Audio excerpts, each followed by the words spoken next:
Welcome to the Sparks of Hope Shooting for Success Summit. You will discover innovative talks for personal and business expansion with leading experts.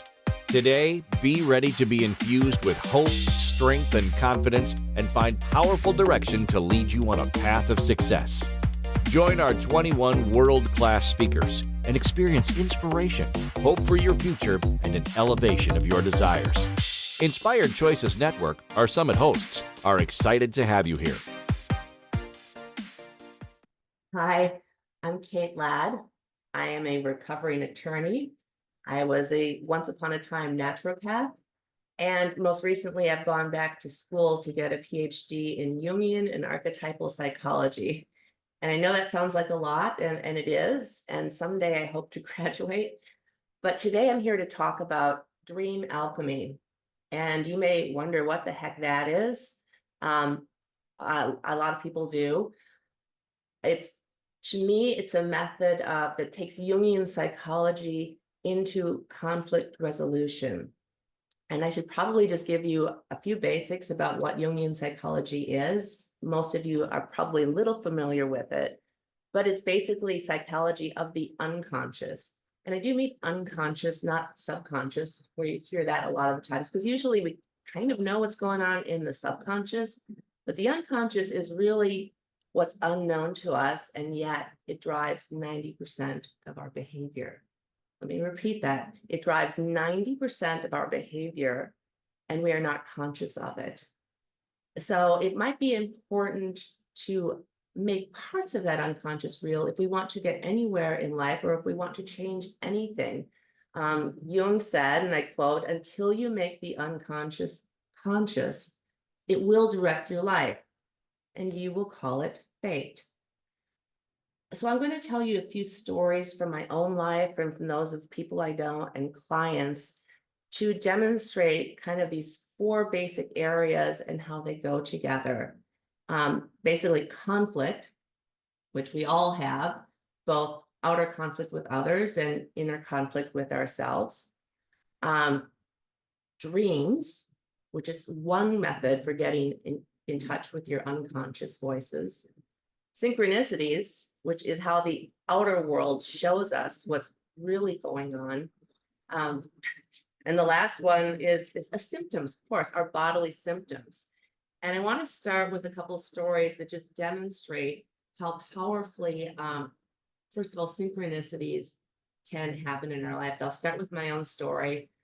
Back when I was newly out of college, my very first job, I was diagnosed with multiple sclerosis, pretty much out of the blue and pretty dramatically.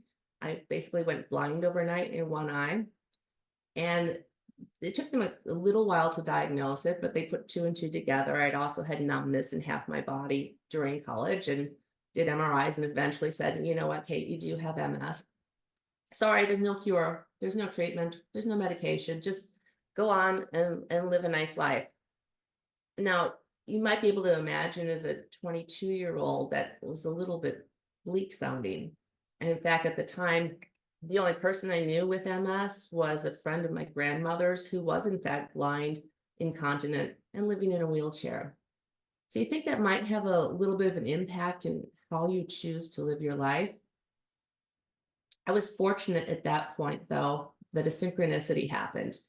I believe it was the very next day. I was trying to distract myself from, whatever this diagnosis meant and what my prognosis was. And I was at a bookstore because I do love reading. And usually at the time, I read novels for the most part. I was not into memoirs or biography at all. But there was a display table and it had a book called Travels on it. I didn't know the author. It was funny, it was actually Michael Crichton, who since gave us Jurassic Park and ER and all those great books and shows. But at the time, he was new to me. There was no reason for me to pick up his book. None at all. But you see, there was. It was basically a travel memoir, but somewhere in the middle, I remember almost dropping the book in astonishment because he wrote about being a doctor and having this wonderful, prestigious career, and then one day being diagnosed with MS, just like me. Now, he went on, he decided to just pursue his passions in life.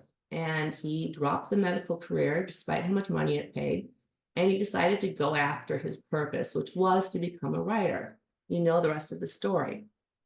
Well, I get a little sentimental about this because it's like, oh my God, if he can do it, so can I. And I want you to have that message of hope as well, because I know for somebody, one of the speakers today will give you that message that you need to give you just that little spark of hope that can change the direction of your whole life. And what I did at that time, I quit my job as a banker in Manhattan, my very first job with no plans. And I ended up, well, this maybe was not the smartest thing. I applied to law school, and just because I didn't know what else to do. But as a reward to myself, I took off on a 6-month safari across Africa, thinking it would be the last chance I'd ever get to travel. So that was kind of, I pretty much went wherever my passions led me, and it didn't always make sense. But I believe that more than anything is what saved my health. So that's synchronicity story number 1. I need a sip of water because I'm not used to talking all this much nonstop. I greatly prefer, interactive teaching, but this is me talking to the camera, but I know you're there. So I wanted to share with you how a dream can also have meanings that we don't really expect. And I don't have time to go into a full how to analyze your dreams, but I will just say from a Jungian perspective, it's not, you can't just pick up a dream dictionary and say, oh, this symbol means that. Because your symbols, even though they might be common to many other people, are unique to you and your own experiences. Only you can interpret your own dream, but it sure helps to have other people discuss it with you. So usually my dream process is, the first step is to just, what are all your associations with everything in the dreams, everything you see, everything you feel, where you are, write them all down. The next part of it is to amplify that. And that's where other people can come in. You can talk to them about their associations and say, well, if it were my dream, it might mean this. You can look, that's when you might want to look at a dream dictionary or Google to find associated mythology.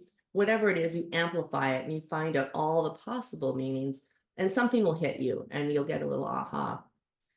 What I like to add to this to make it more embodied is the animation. And I'll tell a story about that later, but you bring the dream into the body and into your life in one way or another, because it's not real. It's not really a part of your waking life until you do that stage. It is crucial. But anyway, so let me back up and tell you this dream. This was from many years ago. I'm guessing 2010-ish. And it was a simple dream. It was, there was this creature. He was quite ugly. He was part goat, and he had, I guess, horns. And I knew immediately, oh gosh, that's Pan, the creature from mythology. But then I woke up, didn't think much of it.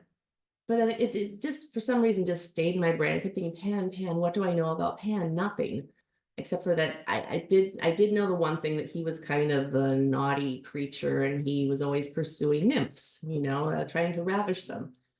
So I did eventually, I Googled it. And the very first myth that came up was one of those stories. And he was chasing a nymph called Syrinx. And in that story, just like all the other ones, he is chasing her. She's running away, trying to hide, trying to preserve herself. And she ends up in desperation, transforming herself into just a reed, a plant, hollow reed. And she saved herself from being raped by this creature, but she became part of Pan's flute. You know that what a Pan instrument looks like? So she ended up actually saving herself, but being part of the music making and this, product she's maintained her integrity and had a purpose, is what I took from that. But here's the weird part about that dream. And this is how you can see the universe comes into our dreams, because I had no way of knowing this. Syrinx, the name of the nymph, is actually the name of a medical condition, and it means like the canal in your spinal cord is a little bit wider than it should be. And it can be something that leads to really bad symptoms, including a lot of things that are like MS, paralysis, what have you. Well, I swear within 2 days of having that dream, I had my routine MRI. They found a syrinx in my spine. So what did I take from that? Well, first of all, the universe had my back. It gave me the knowledge I needed. That nymph was okay. And I knew, and that can't be a coincidence. Syrinx and syrinx, I was going to be okay too. And that absolutely has been the truth. That syrinx has not grown at all of these years. I keep an eye on it, but it has been perfectly fine. So I did not really write out a talk, just so you know, because that's how dreams work. It's not linear, it's not rational, and it's the exact opposite of how I was trained as a lawyer. So if I ramble a little bit, forgive me, but I think you will, since most of the people here are women, and we do like to think about and talk about many things at once. In fact, our brains are wired that way. We have way more connection going between the two hemispheres than men do, which is why we can multitask and keep many more things all at one time in our minds, whereas men compartmentalize. Anyhow, I'm going off track again. How does any of this relate to conflict? And what is alchemical mediation? Well, let me tell you, as a lawyer, and I was a litigator, you are taught to zealously advocate, fight for your client no matter what. Doesn't matter if your client is right or wrong, but you are there. And, and sometimes that is needed for a client, to advocate for them when they cannot do that for themselves. But if you're trying to resolve a conflict, it's absolutely the worst thing you can do is to have two parties go in here like this, like bulls charging into each other, because guess what? When you start arguing your case, they argue theirs, and then you end up, years in battles and lots of money. It goes nowhere. And even a lot of mediators that were lawyers, it seems to me that they could have better results if they brought some of the imaginal processes into the mediation room itself. And I believe this is where Jungian psychology can be really, really helpful. It's not that I'm going to start analyzing dreams in the middle of a mediation, but we can use the imagination to start engaging clients in different stories. Because every client that has a conflict goes into it with a story. And guess what? It's the same story. The story is always, well, they are the villain. I am the victim. I want justice. Okay. And these stories don't change. Do you know that 99% of your thoughts every single day are thoughts that you have had before? They are just repetitive. It gets us nowhere. But the question is, how do you get somebody out of that logical, linear left side of the brain where they just keep recycling the same old argument? Just as an experiment, try this. Cross your legs. Notice which leg is on top. Okay, for me, when I did this in my 20s, now cross them the other way. How does that feel? See, when I was young, I was so analytical and left brain, just probably why I became a lawyer, that I had to have my dominant side, my right leg on top. And when I tried to do it the other way, I really almost couldn't. It was so uncomfortable. And all this dream work, all this working with the unconscious, all this trying to get back in my neglected body has taught me that there are other ways of thinking that are just as valid, imaginal ways of thinking, intuition. And that's all, right-brained, which is, on the left side of your body. And so I worked really hard in yoga to be able to make myself go both ways. And now I feel almost more comfortable on my left side for many things. But I digress. Getting back to the mediation room. One thing that Jungians pay attention to, they focus on opposites, just like in conflict. And Jung noticed particularly that, we think opposites are so far apart. Whereas in reality, they are so close together, the coin can flip so quickly. And we see that between love and hate all the time, don't we? During a breakup or a divorce, people that love each other more than anything are suddenly in that hate energy. But what happens in mediation when you have two sides that are both saying, well, you're the villain, I'm the victim, and fighting just to be right at all costs, you get nowhere. If you can engage that imaginal part of the brain, and one way to do that is just observe the field around the parties, the energy field, the interactive field, and talk about what you see.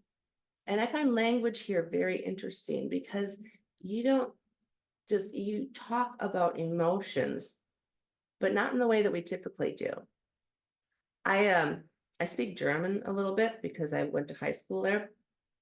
And one thing is really interesting, they don't say I'm angry or I'm sad, because that's really just making you literally angry or sad. They say, I have anger, I have sadness.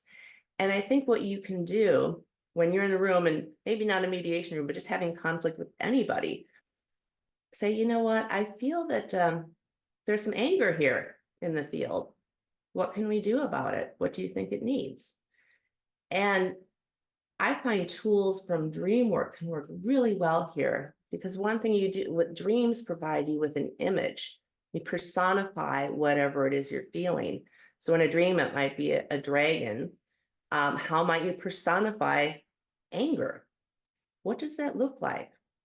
And when it's out there, not here, it's not something that you caused or I caused, it's just anger, whatever this creature is, we can together ask it what it wants. Now we're still fully awake here. We still might be too much in our left brains. But if you keep the process going and get people talking in an imaginative manner, you can get them looking at their story from a totally different point of view. It might sound a little odd, but Jungians work a lot with images. And one great source of archetypal imagery is, believe it or not, tarot cards.